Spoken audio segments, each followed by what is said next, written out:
The Hawkins lab door sealed shut behind them with a metallic thud that echoed like a coffin lid closing. The kids stood in stunned silence as soldiers rushed past, wheeling equipment, shouting codes, scanning vitals. 11 sat on a bench, wrapped in a thermal blanket, her face pale. Hopper stood close, arms crossed, eyes sharp, trying to hide how scared he really was. Owen stepped forward, activating a massive screen. "What you're about to see," he said, "is why Hawkins is no longer safe." The display flickered to life, an underground scan of the town. Streets, homes, the school, the woods, all visible in wireframe. Then the image zoomed downward, and that's when everyone froze. Beneath Hawkins was a second map, not a mirror of the town, but something growing inside it. Dark tunnels spread like veins. Nodes pulsed faintly, synchronized alive. Some had begun wrapping around buildings above, especially places with emotional significance. The school, the Wheeler house, the old Creel property. Clustin leaned closer, horrified. "That's not random. That's intentional." Owens nodded. "It's mapping human attachment points. Trauma, memory, fear." Will's voice was barely audible. "It's learning us." Owens turned to him slowly. "No, Will, it already has." The room went cold. Hopper slammed a fist onto the table. "So what the hell is it?" Owens hesitated. "We believe the Upside Down was never a place. It was a process, an unfinished world. Vecna didn't create it. He hijacked it." 11's eyes lifted. "And now?" she asked. Owens swallowed. "Now, something older is reclaiming it." The screen shifted again, showing something massive beneath the town center. A dark core, barely visible. "This," Owens said, "is what woke up." Lucas shook his head. "That thing from the mist." "No," Owens replied. "That was just the surface." Suddenly, alarms blared, red lights flashed. A soldier shouted, "We've got movement sector C." The map zoomed to the lab's lower levels. Something was rising elsewhere. Across town, an abandoned house creaked as its walls shuddered. A child's bedroom, dusty, untouched, began to frost over. Toys rattled. The lights flickered. Then the mirror cracked from the other side. Something watched, back in the lab. 11 stood abruptly. "It's calling me." Mike rushed to her side. No. Whatever that thing is, it doesn't get to use you again." 11 closed her eyes. Inside her mind, memories flooded in, not just her own. Hawkins burning. The gate opening. Children screaming decades ago. And beneath it all, a pulse. A heartbeat. She gasped. "It's not hunting randomly," she said. "It's rebuilding itself. Using us." Will collapsed to his knees. "It's using me first." Everyone turned. Will clutched his head, eyes wide, veins darkening along his neck. His voice echoed, layered, distorted. "It says I was never a victim. I was a doorway." The lights exploded. Glass shattered. The underground map flared bright blue, then red. Owens shouted, "Sedate him." But before anyone could move, the floor split open.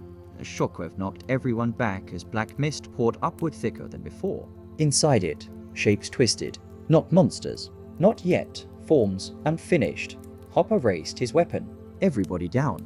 11 screamed, forcing her power outward. The mist recoiled, but this time it didn't retreat. It adapted. A voice filled the room, deep, layered, everywhere at once. "You ended the invasion too soon." The mist formed a symbol on the wall, an enormous, shifting eye. "Now, we finish the connection," Will screamed as the mark burned into his arm, glowing faint. Blue. Then silence. The mist vanished. The lab was destroyed. Will lay unconscious. Owens stared at the symbol, shaking. "This isn't a monster," he whispered. Hopper looked at Will, then at 11. "It's a god." 11 clenched her fists, tears in her eyes. "Then we kill it." But deep down, she knew. This time, the rules were different. Will Byers didn't wake up screaming.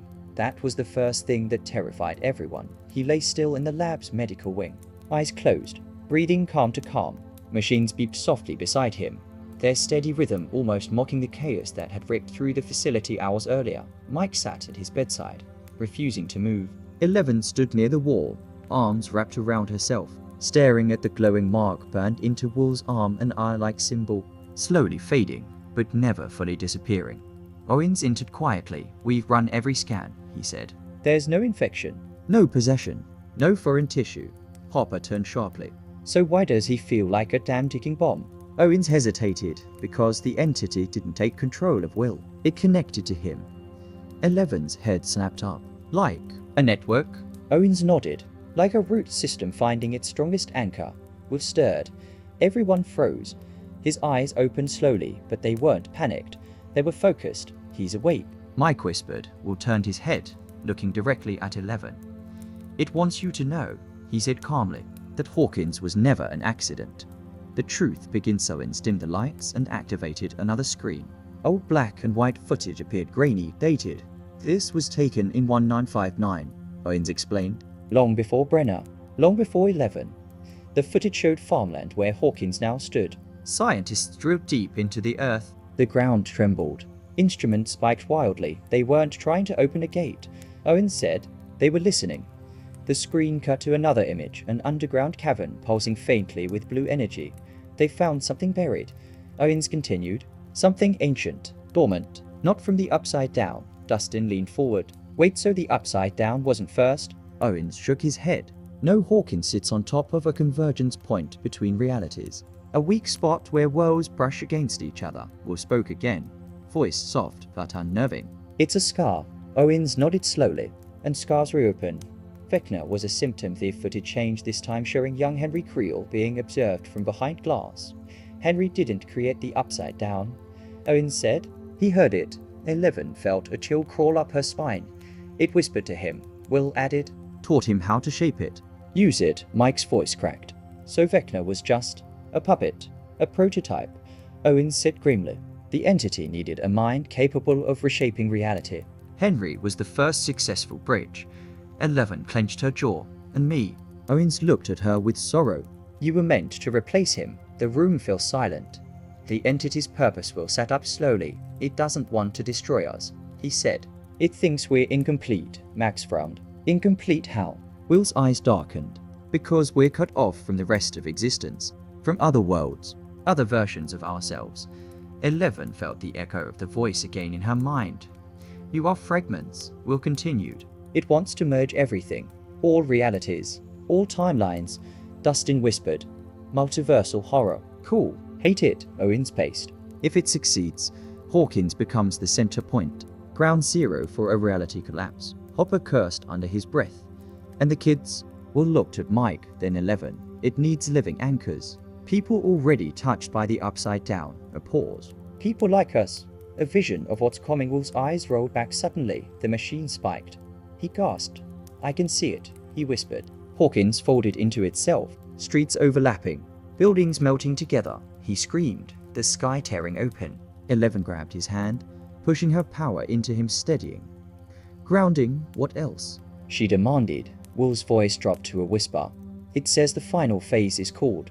The joining, the lights flickered. A low hum vibrated. Through the walls, Owen stared at the monitors in horror. It's happening already. Hopper looked at 11. You said you'd kill it. 11's eyes burned with determination. I will. But deep inside, she felt the truth pressing down on her. You can't kill a world. You can only survive it.